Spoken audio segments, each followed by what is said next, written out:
Afternoon, everyone. We are here for LinkedIn Live with my lovely guest, Sarah Courtney, and we're talking today all about returning to work after a period of absence. Sarah, do you want to give kind of a quick introduction to yourself, tell people a little bit about who you are and how you got into what you're doing? Sure, Aoife, thanks for having me, and hi to everybody who's listening. Hopefully there's some employers listening as well who are getting some tips as to how we can support parents at work. So my business is working directly with employers who want to support their working parent population, and typically that's through one-to-one maternity and paternity coaching, support for line managers, and talks. So my passion as a mum of two, and as a coach is just to make the workplace more inclusive for parents and for it to be as normal as it is, to work and to have kids, and to be able to combine those two elements of your life well. I'm Small ask. currently lighting up because I am this deep into spreadsheets and analysis and reporting for this piece of research I did last year, all about well-being at work. So that's something that really lights me up. It's not for everyone, but I love getting into all the kind of nitty-gritty and the details and solving those kind of problems.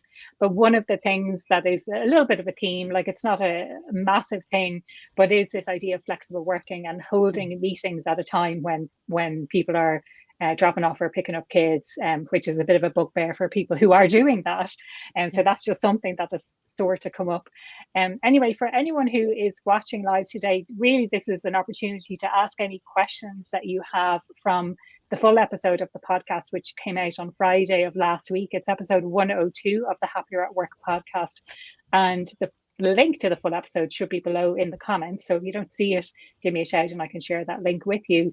And really the purpose of today is to answer any questions, to kind of share some of the top line highlights that we talked about from our conversation. And I think, Sarah, like one of the kind of standout things for me was we often talk about return from work as if it's just women and maternity leave, but I shared my own personal experience of returning to work after a period of absence of a year and 4 months because I was traveling. And it never once occurred to me that was kind of, I should get any sort of special treatment or be kind of reboarded into work or anything like that. But I think it's becoming a lot more common now, and people are realizing that they need to have some sort of systems and process in place to bring people effectively back into the workplace. I think it's not even about special treatment for anybody. It's about thoughtful treatment. But it's thoughtful treatment, isn't it? For people at work, and those people are either parents or not parents or whatever they have going on in their lives. It's the opportunity to manage inclusively and just to be a little bit thoughtful as to what those people are facing and how it might impact the workplace. I mean, we're even hearing a lot in the last sort of 12, 18 months about the impact of menopause in the workplace. Absolute new conversation. This was never discussed before. And clearly it's been happening for a really long time. And I think it's that idea of just being thoughtful and mindful as to what people at various stages of their lives are going through and how employers have an opportunity in front of them, just to manage well and to make those people feel included so that they stay, so that they perform, so that they bring your business along, so that you get the outcomes that you want. But I'm really hearing a lot of people, especially with this hybrid model of working, COVID is over or whatever's happening there, but that return to offices is happening fairly consistently now, and it's a time of transition for everybody. Regardless of your parental status. So I think there's some eyes opening about what like fundamental change actually feels like as an employee. And being a parent is just one of those examples, and happens to be the space that I coach in. But there are so many other times of transition that people go through as part of a life cycle, and it's just an opportunity to talk about that. So I think so many things to unpack there, Sarah. One of the things that you said was it's an opportunity for employers, and it's probably not something we ever really, exactly like I said, ever really talked about previously, ever really were aware of. And it's interesting you bring up the menopause conversation. Like that is, Joe Duffy had to dedicate, I think, multiple phone lines for 2 weeks because so many people were ringing up about it. And really, it's about, exactly as you said, bringing that, it's like that human element into work, understanding that as people, things that happen to us outside of work are going to have a direct impact on work, rather than leaving yourself or checking yourself at the door and becoming a completely separate person at work, that you're actually bringing more of your humanity into the workplace. I think that's really what it all boils down to. What do you think? Absolutely. And you hear a little bit of backlash against this phrase of work-life balance. And, we're not in silos, we're not in boxes of this is how I am at home and this is how I am at work. And those two Yeah. things never connect. Yeah. They all bleed into each other. And it works in lots of ways because it offers flexibility. You can check, email while you're sort of, in a car park or wherever, you might be, that you're just checking in. But this idea that we are in boxes doesn't really work. And it certainly doesn't work for how we work now in this new way of working. Well, the concept of work-life balance has come up time and time again on the podcast. And I think when I first started talking about it, it was very much centered around this concept of balance. But if you think about what balance means, is you're always coming from a point where you're slightly off balance and things need to be rebalanced. And, I've heard other guests talking about work-life integration, work-life fit, life integration, work-life harmony, and just simply life harmony. Because let's face it, work is just one element of our life, albeit like a huge part in terms of the amount of hours that it takes out of our day, out of our week.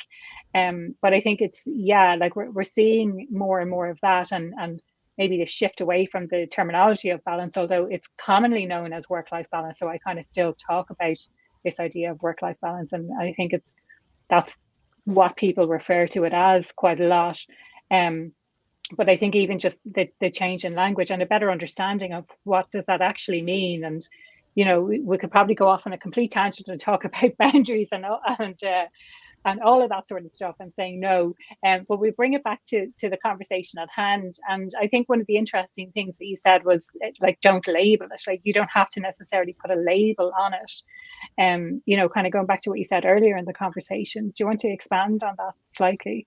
Yeah, I think when we have too many labels, it's almost like a self-fulfilling prophecy. So if we're saying a return to work after maternity leave is going to be difficult, or there's going to be mommy guilt, or we're a working mother, you're playing into a narrative that isn't necessarily going to be true for you. But because it's out there and it seems to be talked about and it's a norm, we're waiting for it to happen. There can be, I saw somebody saying, my manager said, not one of my clients, but my manager said, things will be different when you come back, and meant that in a supportive way. But it did sort of leave a bit of a ... Like, in what way will it be different when I come back? Is it good? Can't leave me hanging. Is it good different? What will happen? And what I see with parents returning is that they find their new rhythm, they find their feet.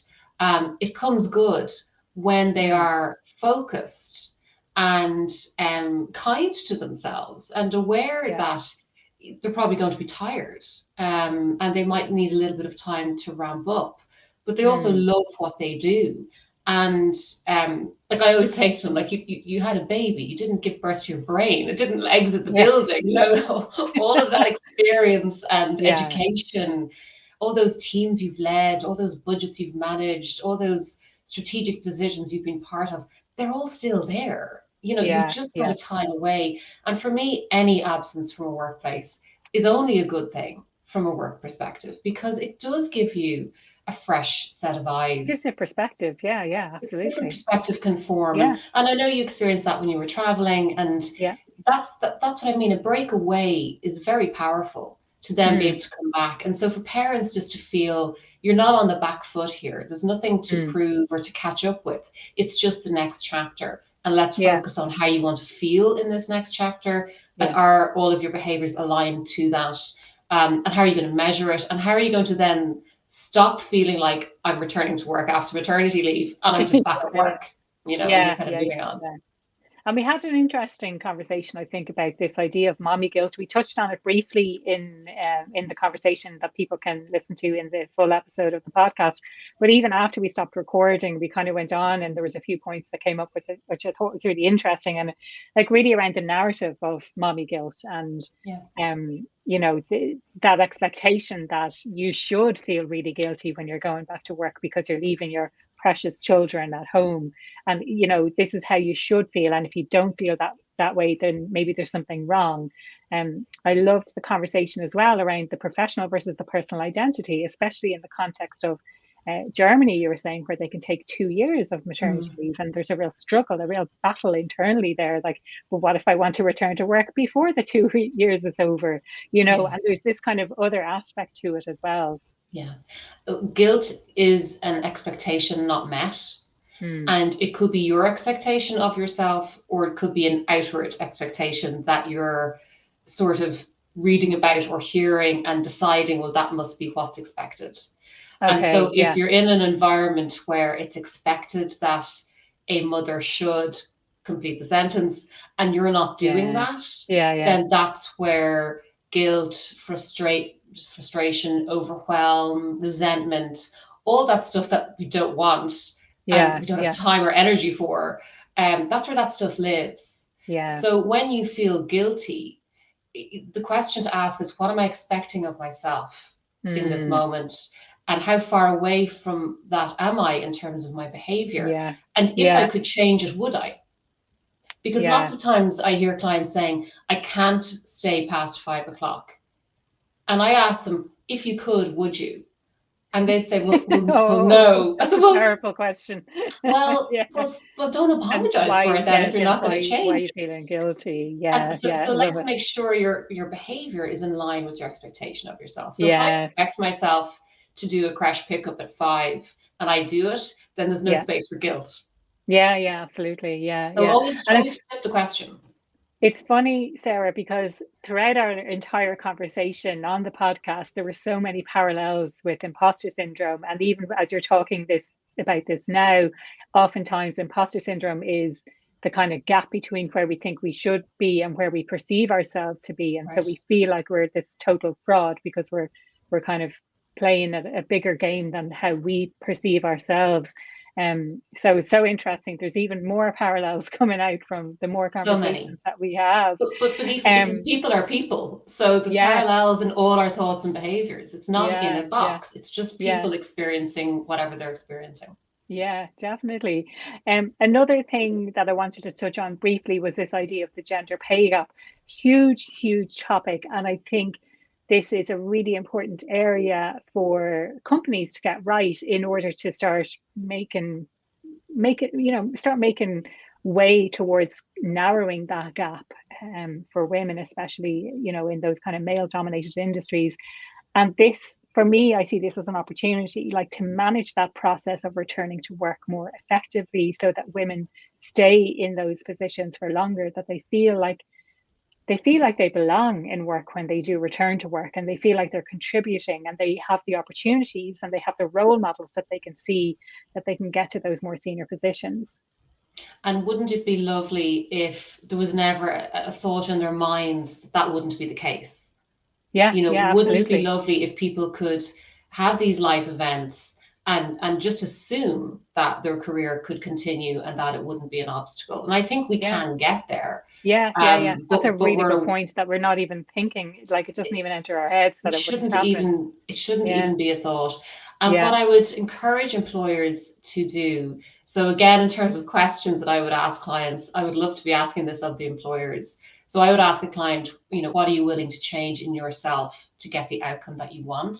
And so when you coach only the parent, you can only go so far. When you coach the managers, then you can ask them, look, what could you be changing in how you're operating this team, in language that is used, in policies that are there, that you would be willing to change to get the outcome you want. If you want women to be progressing into senior roles at appropriate salaries and closing that gender pay gap, what are you as a company, as a team, willing to do and willing to change in yourselves.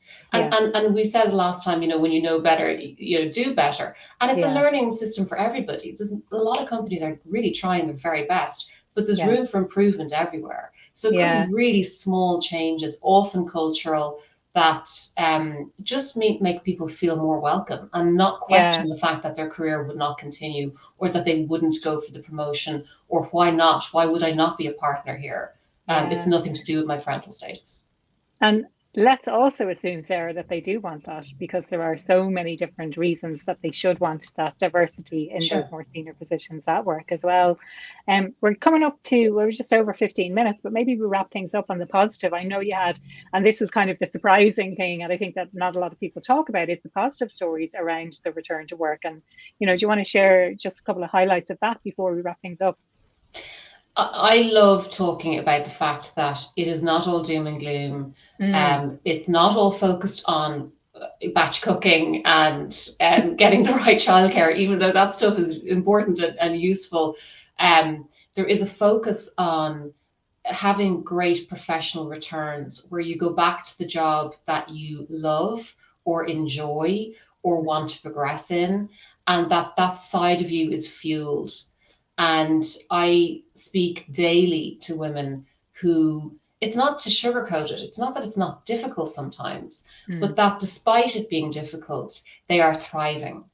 And, the women I coach are sort of in that early parenting phase. Their children are young, and it moves along, and things will not be so intense as they get a little bit older.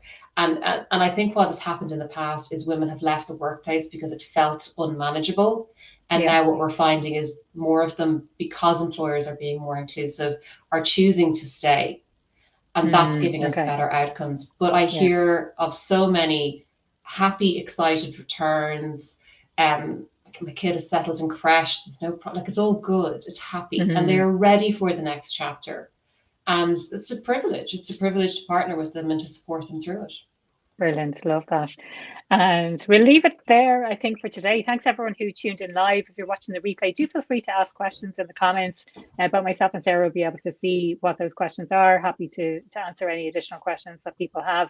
If you haven't listened to the full episode, the link is in the comments below. So if you want to get that full episode, you can click into it there. It is episode 102 of the podcast. You can find it wherever you listen to podcasts. Episode 103 is coming out tomorrow in celebration of Workplace Wellbeing Day. It's going to be a topic all about well-being and sharing some of the top line results from a wellbeing survey that I carried out last year. And I will be making the survey results available free of charge as well for anyone who wants to access that. Do feel free to reach out to me directly. You should be able to connect with Sarah. She's tagged in the post here, so you should be able to kind of connect with her directly if you want to connect with her. So thank you everyone for tuning in, and thank you so much, Sarah, for your time, both on the podcast and for the LinkedIn Live today. Thanks, Aoife. Pleasure to talk.